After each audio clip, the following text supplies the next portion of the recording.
this lecture, we're going to examine the philosophical work of Richard Rorty, one of the most important contemporary neo-pragmatists. In particular, we're going to look at three critical issues. One, what is Rorty's critique of the traditional practice of philosophy? And that's contained in this work, Philosophy in the Mirror of Nature. Secondly, where Rorty thinks pragmatism offers an alternative way of formulating philosophical practice, and that's contained in this wonderful collection of essays, Consequences of Pragmatism. And then finally, we'll look at how Rorty takes his own pragmatic philosophical convictions and weds them to formulating a moral and personal ethic, which he would characterize as a set of edifying discourses, and that's in this really readable, nice little text, Contingency, Irony, and Solidarity. Well, Richard Rorty is certainly one of the most influential, and indeed I would argue profound, philosophers in the current high cultural scene, a figure of great renown both in this nation and in others. He has philosophically drawn on the entire pragmatic tradition, but his primary insights, I think, come from the work of Willard Van Orman Quine, as well as other philosophers like Wilfrid Sellars and Donald Davidson. What characterizes Rorty's work has been an attempt to move post-analytic American philosophy in a thoroughly pragmatic direction, hence the phrase neo-pragmatism. Now, like James and Dewey before him, Rorty's pragmatism is deeply informed not only by naturalism, but also by a democratic ethos, an ethos which stresses tolerance of diversity, intellectual openness, and a sense of the need for free play in the culture. But it's also characterized, as we'll see, by a profound awareness of the contingencies of these very values and of the institutions that support them. Well, as an historicist, much of Rorty's work has taken the form of a critique of the modern philosophical tradition, and I mean philosophical with a capital P, the great Platonic tradition. A tradition that is centered around the problems of capital T truth, the very essence of truth, and capital R reality, the very essence of the real. And it's in Philosophy in the Mirror of Nature that Rorty suggests that the history of modern epistemology ought to be seen from Descartes to the present as based on a peculiar notion, a notion that between ourselves and the world stands a medium of representation. A medium which either adequately or inadequately mirrors the world, hence the title Philosophy and the Mirror of Nature. And we'll see that the implication of this is that truth must then, therefore, be described as a correspondence or copy between the representations of our medium and the world outside of us. Well, historically, Rorty argues, Descartes really had introduced this notion, and Locke had simply refined it. And that is the notion that the mind and its ideas are a medium between ourselves and the world.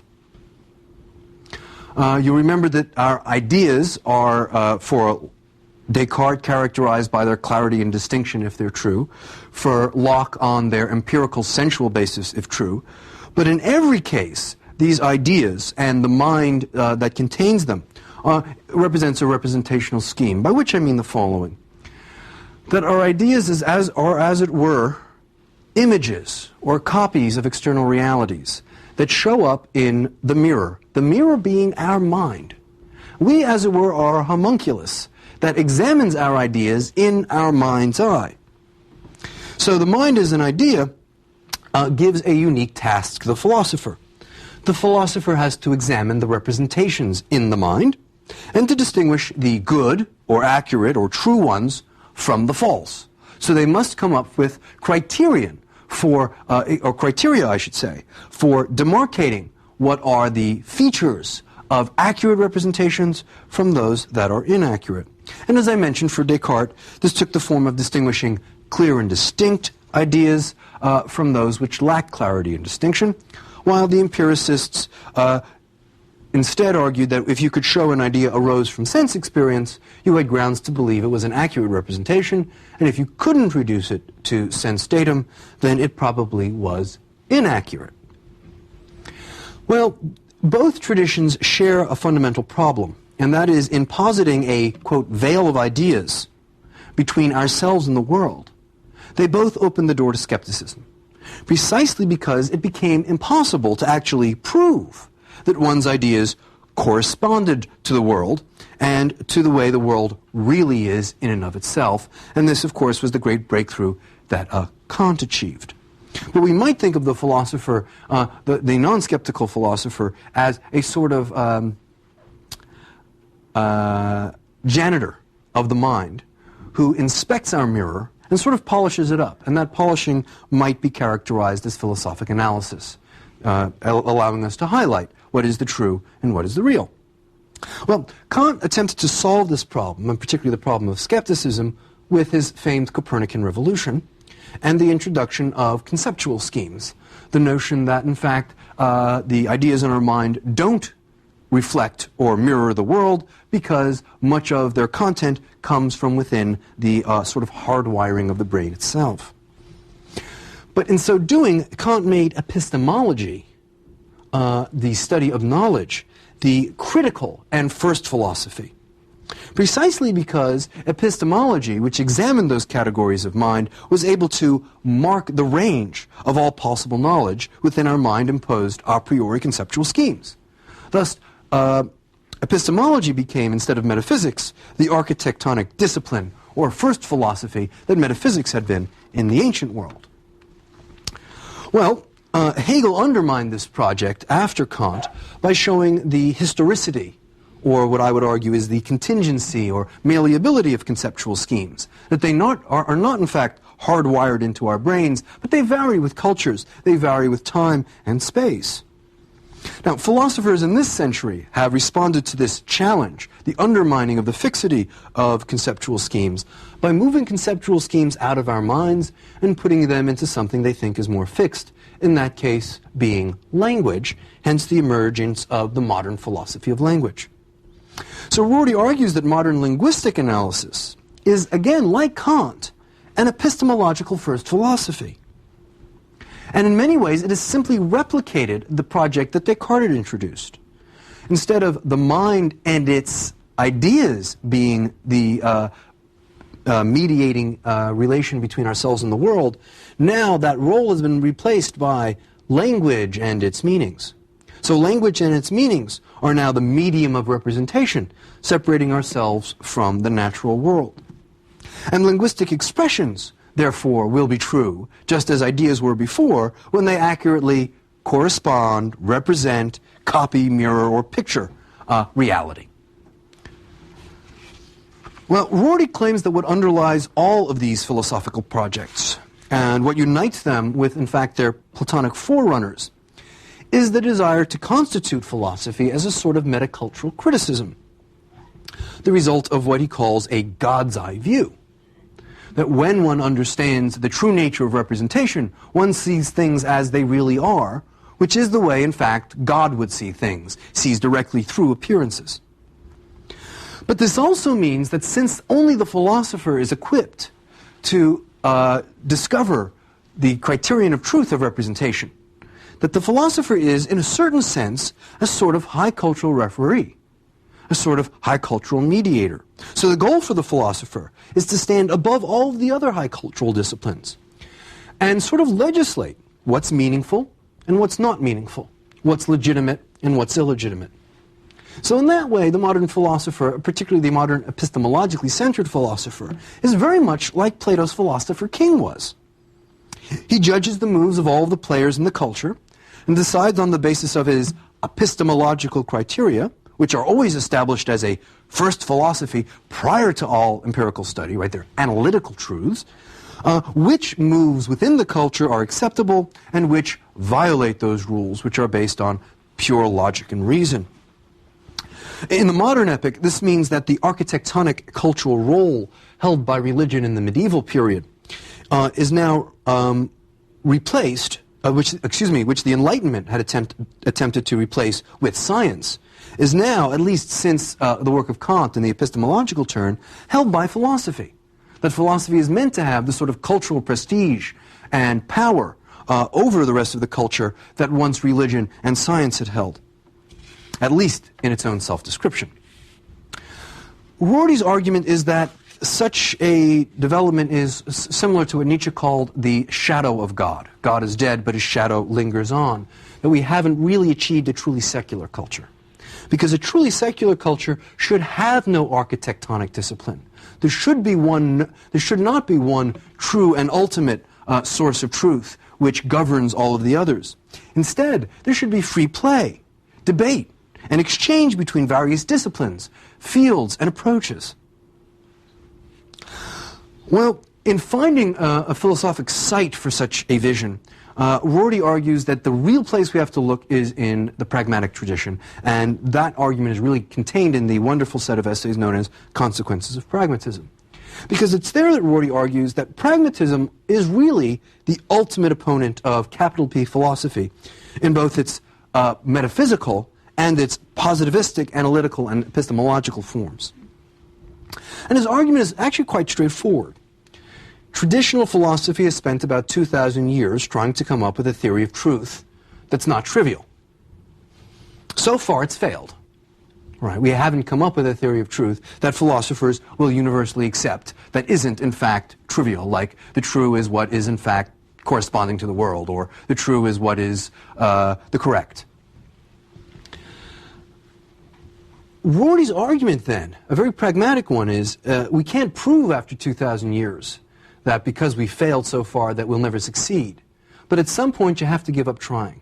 The point is not to come up with a better solution to the question of truth. The point is to change the conversation. Much as Newton had in the discussion between primary and secondary forces in explaining nature, at some point we didn't actually solve the question of the relationship between them. We simply stopped talking about primary causes and only talked about secondary causes. So truth for Rorty is a property of sentences, right? Such as, it's a property of the following sentence, 2 + 2 = 4. That's a true sentence. Cruelty is bad. Galileo preceded Newton. These are all sentences that have the property of being true. And it's his claim that there really isn't any interesting theory about what such sentences have in common, besides the fact that we believe them. Any more than there is an interesting theory about the goodness shared by the various acts we approve of. What is common to the goodness of a fine meal and the goodness of a moral action is nothing except the fact that we approve of them. So like James, Rorty ultimately thinks that truth is a primitive term, a sort of compliment we pay to sentences that are currently working for us. And thus, as James put it, truth is what is good in the way of belief. The difference between Rorty and James is that Rorty thinks James was mistaken in calling this a theory of truth. We shouldn't try to offer a theory of truth or prove that a theory of truth is impossible. Rather, simply change the culture of the subject of high cultural conversation and see what we can find that's more tractable and more enlightening. Correspondence theories of truths assume that language is, again, that fixed medium of representation that can be compared to a fixed and final reality. So the connection between the world and language is always one of mirroring and representation. But Rorty and all pragmatists believe that language is in fact part of the world. It doesn't mirror the world, it's in the world, it's part of nature itself. So the connections between our linguistic usages, our speech acts, and other phenomena are not representational, but causal. We speak to get work done. Our language is one of the tools we use to master our environment. So thus, Rorty would claim that Einstein's physics is preferable to Newton's, not because it, quote, more accurately represents or corresponds to the world. Quite the contrary. It's preferable because it better helps us to cope with nature. It allows us to make more accurate predictions and more powerful control over physical processes. And it helps us explain anomalies that Newtonian mechanics didn't allow us to explain.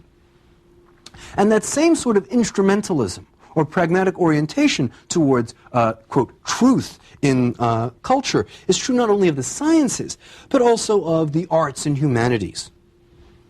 And Rorty's point is that beliefs should not be seen as sort of metaphysical entities that need analysis and that mirror the world, but rather beliefs are, as James had held, habits of actions. They're an expression of our dispositions. To believe that coffee is desirable in the morning expresses a disposition that, all things being equal, one will have coffee at breakfast. Okay. Against this entire realistic vision of representation in language, Rorty argues for anti-realism, which is the notion that a final and fixed world, which can be compared to our conceptual schemes, has absolutely no explanatory power because we never come in contact with such a world.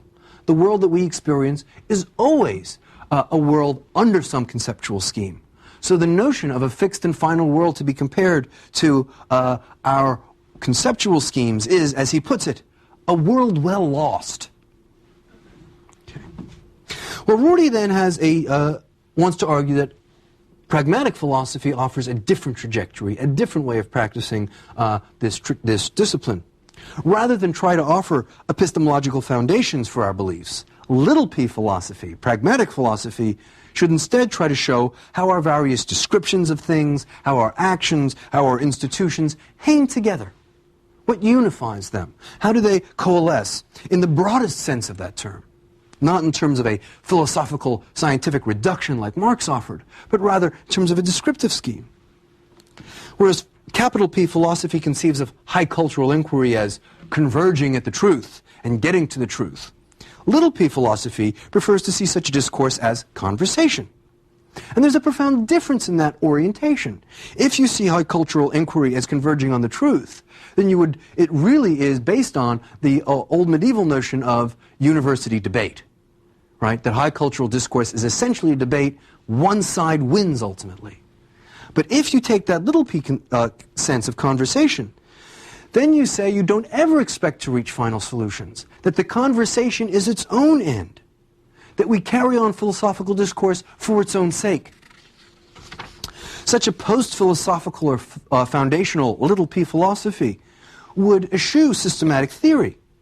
In its place, it would offer edifying discourses, discourses which enlighten, inform, and build us up.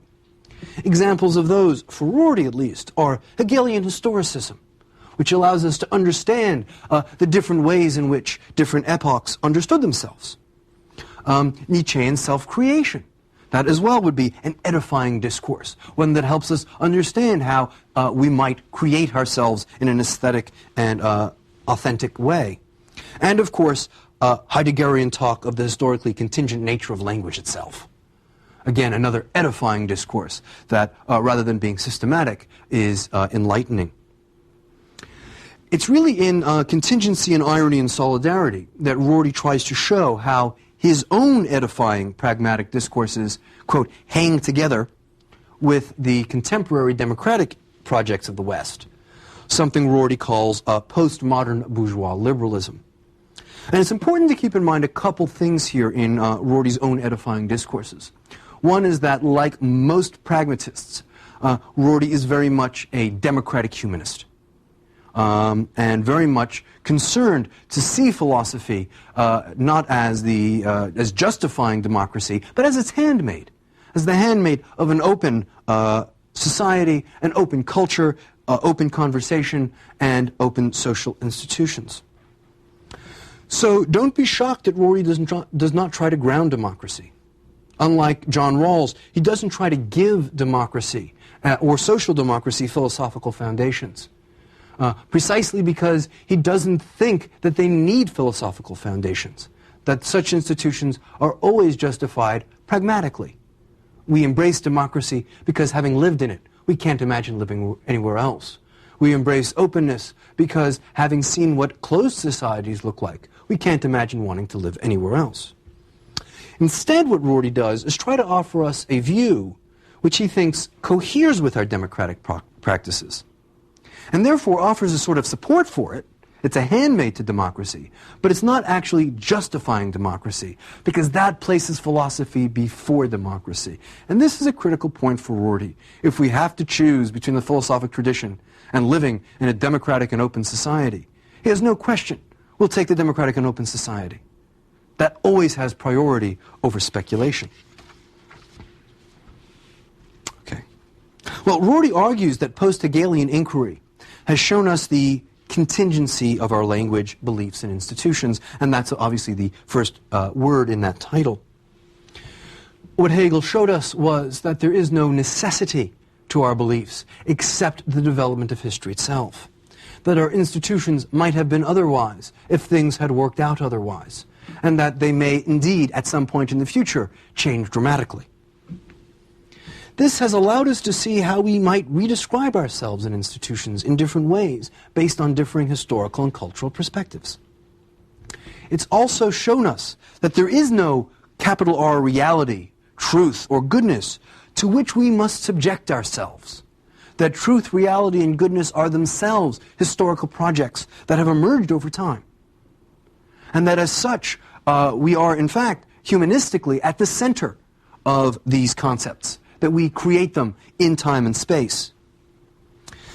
So such redescription, then,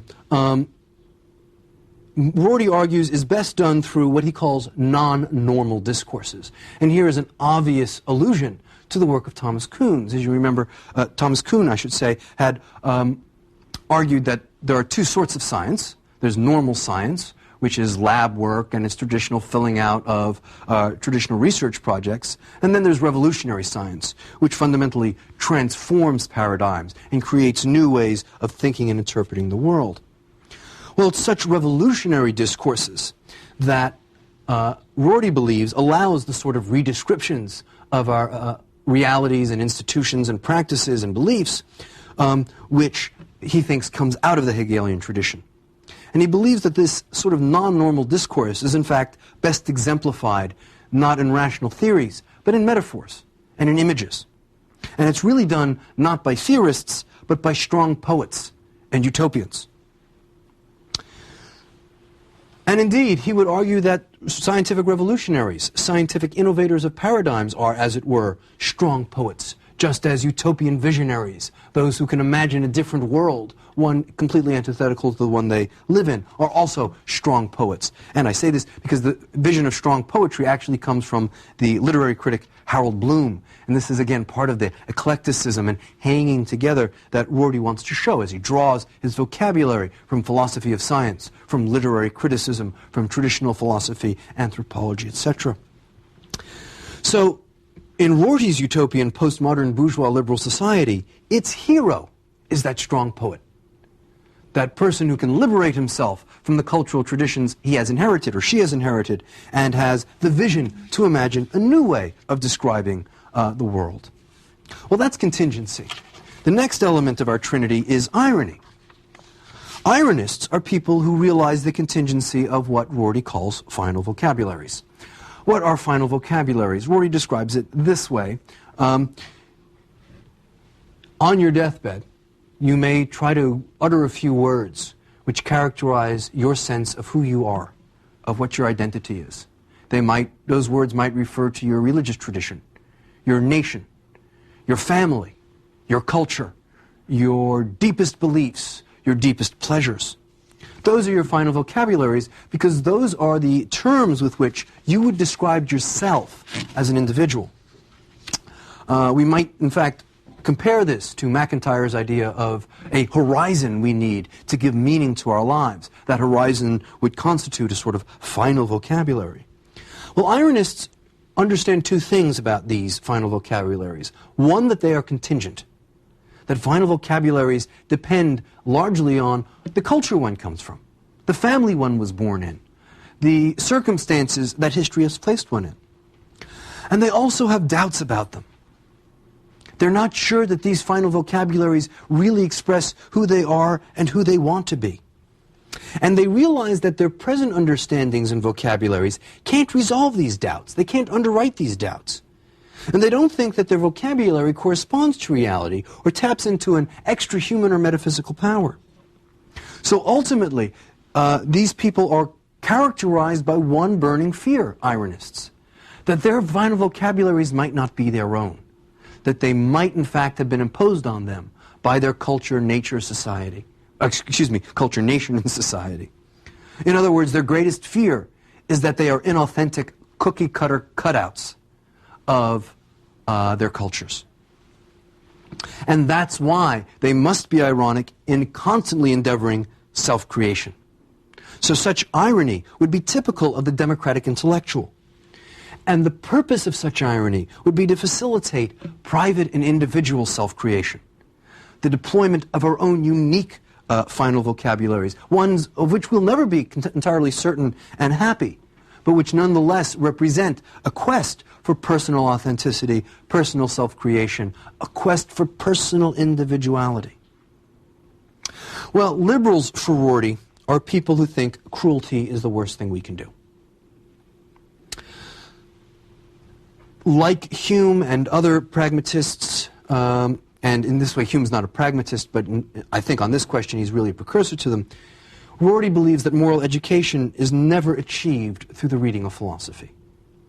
It is never achieved by rational speculation. Quite the opposite.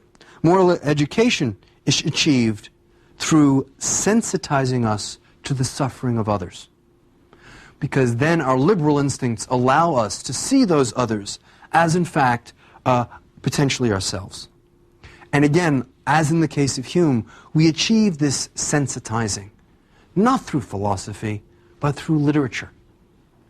It is by reading about the suffering of others, written by, quote, others, that we come to understand that they are not really that different from us. And once that happens, we've found the first basis for undermining our cruelty towards them. And indeed, included in this cruelty is not only physical torture and privation, but obviously humiliation. And it's precisely our literary sensitivity to the humiliation and suffering of others that allows us to redescribe those others as us. One might think of the writings of, for example, Toni Morrison, in humanizing for white Americans the plight of African Americans in the 19th and 20th centuries. Well, what holds this postmodern bourgeois liberal society together is obviously not shared philosophical beliefs, religious credos, or analytical hypotheses, but instead a sense of solidarity, a sense of oneness, that we make up a we. And this is a critical notion, because Rorty believes, following other philosophers, that ethical terms are in fact we intentions. Which is to say, if we want to analyze what we mean by a sentence such as, it is wrong to torture prisoners, what that ultimately means is, torturing prisoners is not the sort of thing we do. And this is an important point for Rorty, because he argues you cannot show a proof why torture is wrong. But you can still decry torture simply by stating it is not the sort of thing we do. So all of our moral and ethical judgments for him are we intentions. And our we is the we of the US and Western Europe. That is our ethnos. And Rorty is quite clear and explicit in saying we cannot get beyond ethnocentricity. Westerners will by nature be ethnocentric as all other peoples are. But progress consists in learning to describe others as part of we, of including them within our ethnos. So, for example, Rorty in this text argues that it is a mistake to describe the suffering of people in inner cities as a suffering accruing to African Americans. That describes them as they. Far more effective to say these people are Americans, and no American should be forced to live under such circumstances. Include them within the we. Rorty also argues that we needn't ultimately fear our Western ethnocentricity, precisely because it's distinguished by its own unique self-correcting fear of ethnocentricity. That the Western ethnos has learned the danger of being narrow and closed-minded, and so it corrects itself by constantly auto-critiquing, critiquing its own ethnocentricity. And it's this very fear of its ethnocentricity and its quest for openness towards different cultures and ethnoses that make the Western ethnos, so rich, inclusive, and possible of moral progress. How then do we hang together our goals of irony, solidarity, with our understanding of contingency? We do it not on the basis of a philosophical synthesis, but instead on a case-by-case basis. Our public goals of solidarity and the fight against cruelty obviously maintain a centrality in certain instances having to do with the public realm. But they needn't impinge and undermine our projects of private self-creation and fulfillment. And in this way, I want to conclude by saying Rorty is really trying to offer us the best of both continental traditions, exemplified in the postmodernists and poststructuralists like Foucault and critical theorists like Habermas. He wants that solidarity, which is the very essence of the Habermasian ethical philosophy, and the irony, which is essential to the post-structuralist project of self-creation. Combining them together in pragmatism gives us what Rorty believes is the best of all worlds.